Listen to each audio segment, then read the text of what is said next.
이거는 시간 간격을 둔 연습이 조금 더 어렵다는 느낌을 주기 때문입니다. 왜 그러냐면 지금 제가 뭔가를 배웠다고 가정을 하겠습니다. 그러면 이거를 지금 다시 외우고 또 외우고 또 외우면 쉽게 외워진다는 느낌이 들어요. 쉽게 외워진다는 것은 그것을 안다라는 착각을 주는 겁니다. 그런데 만약에 분산 연습을 하게 된다 그러면 지금 배운 거를 1시간 공부하고 일주일 뒤에 다시 공부를 하려고 하면 잘 기억이 안 나요. 그러니까 내가 이거를 효과적으로 안 하는 것 같은 그런 생각이 드는 겁니다. 실제로 더 힘들다는 느낌이 드는 거죠. 그런데 이렇게 힘들게 약간 인출을 해야만 그 기억이 되살아나고 우리가 기억하는 게 우리의 뇌 속에 공고화가 됩니다. 우리가 인출한 기억이 공고화가 된다는 것은 우리의 기억을 잘 잊어버리지 않게 된다는 것입니다. 반면에 집중 연습 같은 경우는 이제 방금 이야기한 것처럼 잘하고 있다는 착각 이런 것을 들 수가 있는 거죠. 지금부터 설명하는 것은 조금 어려울 수도 있지만은 그냥 잘 따라오시기만 하면 됩니다. 한번 들어보십시오. 우리의 기억 체계는 크게 두 가지로 나눕니다. 그러니까 단기 기억이라는 것이 있고 장기 기억이라는 것이 있는데, 단기 기억은 뭐냐면 이런 것입니다. 제 전화번호가 010-9767-3427인데 이렇게 전화번호를 알려주고 제가 어떤 대화를 한단 말입니다. 그리고 여러 가지를 이야기하다가 좀 이따 그 사람한테 조금 전에 제 전화번호가 뭐였죠? 라고 질문하면 전화번호가 뭐였죠? 이렇게 잘 못 외우게 됩니다. 그러니까 우리가 짧은 시간에 우리 뇌에 기억을 했다가 그게 장기 기억으로 보내지 않고 그냥 없어져 버리는 거예요. 특히 여러분들이 전화를 걸 때 이런 일이 많이 생깁니다. 전화번호 누구누구 전화번호 뭐지 해가지고 이제 010-9717-3427 했는데 잊어버리지 않기 위해서 010-9717-3427 010-9717-3427 해가지고 010-9767 이렇게 전화를 걸고 나서는 이제 그 전화번호는 까먹어 버리는 거죠.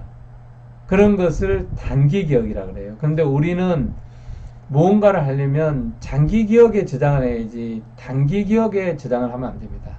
그래서 우리가 집중 연습을 한다는 것은 장기 기억으로 보내는 연습을 하는 게 아니라 단기 기억에만 지금 의존해서 하는 거예요. 그러다 보니까 쉽게 망각이 일어나게 됩니다. 망각에 대해서는 독일의 심리학자인 에빙하우스라는 사람이 이걸 발견했는데요.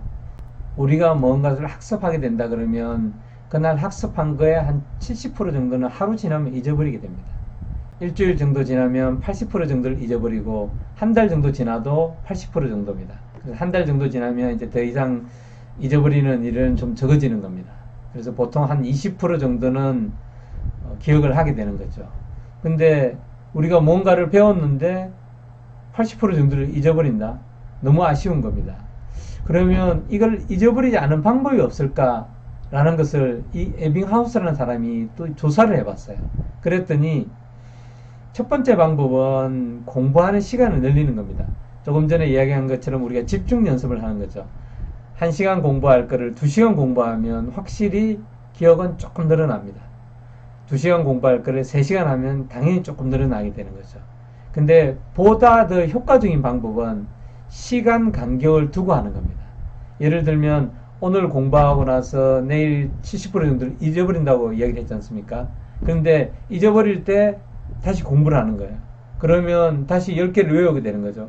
그 다음날은 잊어버리는데 10개 중에 7개를 잊어버리는 게 아니라 한 5개나 6개 정도를 잊어버리는 거죠. 그 다음날 다시 공부하면 10개 중에 한 서너 개를 잊어버리게 되는 거죠. 그래서 시간 간격을 둬서 공부를 하면 잊어버릴 가능성이 이제 줄게 되는 것입니다. 그래서 분산 연습이 더 효과적이라는 것을 말해주고 있습니다. 그러면 왜 분산 연습이 효과적이냐? 그 이유를 말해달라. 이렇게 물어볼 수가 있습니다. 조금 전에도 말씀드렸듯이 우리의 기억은 단기 기억과 장기 기억으로 이제 나누게 되는데, 단기 기억을 장기 기억으로 보내는 데는 시간이 좀 걸립니다.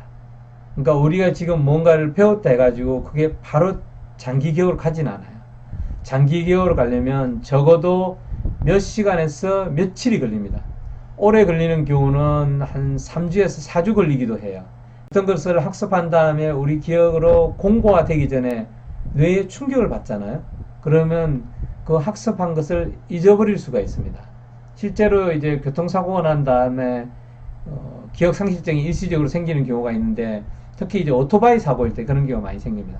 오토바이를 사고 하다가 이제 교통사고가 나가지고 머리를 심하게 바닥에 부딪히면 한 달 전 기억이 잘 안 날 수 있습니다. 왜냐하면 방금 이야기한 것처럼 우리가 학습한 것, 우리가 경험한 것들이 장기 기억으로 가려면 한 달 정도의 시간이 걸릴 수도 있다고 했지 않습니까? 그러면 이 친구 같은 경우는 지금 교통사고가 났다 그러면 이 한 달 이내의 기억들이 다 없어져 버릴 수가 있는 거죠. 다시 본론으로 들어가서 말씀드리면, 단기 기억이 장기 기억으로 가는데 수시간에서 수일 또는 3, 4주가 걸린다고 말을 했는데, 지금 공부한 게 잊혀질만 할 때 다시 외우는 것, 다시 학습하는 것, 이것이 망각을 막아주고 장기 기억으로 보내게 되기 때문에 그렇습니다. 너무 학문적으로만 좀 말씀드리니까 조금 어렵게 느껴지는 수가 있는데, 제가 좀 더 예를 쉽게 한번 들어보겠습니다. 우리가 정글에 살고 있습니다. 정글에 살고 있는 오두막에 살고 있는데, 이제 저는 이쪽 오두막에 살고 친구는 먼 곳에 살고 있다고 했을 때 서로의 오두막집을 찾아간다고 해보십시오. 근데 오두막집을 찾아가는데 그 오두막집 주변으로 나무들이 무성하게 자랄 거 아닙니까? 근데 나무가 무성하게 자라면 그 오두막을 찾아갈 수가 없죠. 그래서 친구들끼리 서로 이제 약속을 하는 거죠. 우리 집을 잘 찾아오게 하기 위해서 내가 길을 내놓겠다. 그래서 오두막 앞쪽으로 나무를 베어가지고 길을 내는 겁니다. 그런데 이 밀림이라는 것이, 정글이라는 것이 살아있지 않습니까? 그러니까 그 주변으로 계속 나무들을 자라게 하는 것입니다. 그래서 내가 한번 길을 내더라도 72시간이 지나면 나무로 다시 덮여버리는 거예요.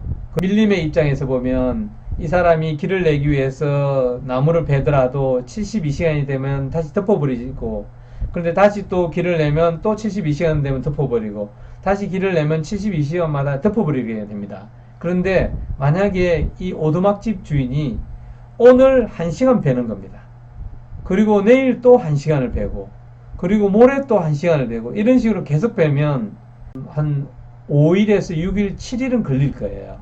그런데 실제로는 5일, 6일, 7일보다 훨씬 더 시간이 많이 걸려서 밀림이 덮여질 수가 있어요. 계속 길을 내다 보면 밀림이 이렇게 생각하는 거죠. 여기는 내가 계속 덮으려고 하는데 계속 안 덮여지네? 그러면 다른 쪽으로 덮어야 되겠다. 이렇게 생각을 하게 되는 거죠.